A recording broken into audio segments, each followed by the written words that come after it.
Who should control how schools choose their principal? A bill introduced today is intended to give some parents and teachers in Nevada more say. Yeah, Kim Passoff joining us live outside a local school. And Kim, this bill also would impact who approves school budgets.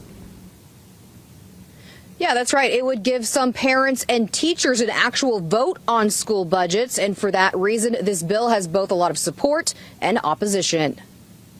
We want parents involved. Currently, we are not empowering those parents. State Senator Rochelle Wynn is behind the push to give parents and teachers more of a say. My kids were lucky and fortunate enough to start their elementary school education in our Clark County School public schools.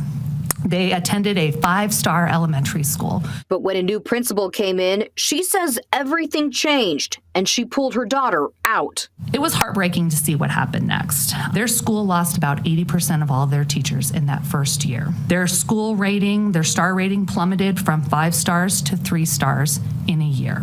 She says her husband was on the school's organizational team, or SOT, a group made up of elected parents, teachers, support staff, and sometimes community members. They participated in interviews. They interviewed several candidates, and the SOT members were unified in their opinion about those candidates. The person that was recommended last on their list, they actually made a point of saying, this person probably shouldn't be doing this job because there are problems here. Her bill empowering school organizational teams would give SOTs a say on the selection of a new principal with the ability to reject the superintendent's choice.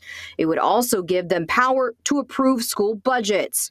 While CCEA, the state's largest teachers union, spoke in support of the bill, both CCSD and the Clark County Association of School Administrators spoke out against it. This simply creates unneeded red tape and layers of bureaucracy. Senator Dina Neal also said she did not support the bill, saying school organizational teams may not fully understand the intricacies of running a school and may stand in the way of a principal who does. Mainly because the liability still falls on the leader, the principal of the school, not the SOT members who might make a decision about the money.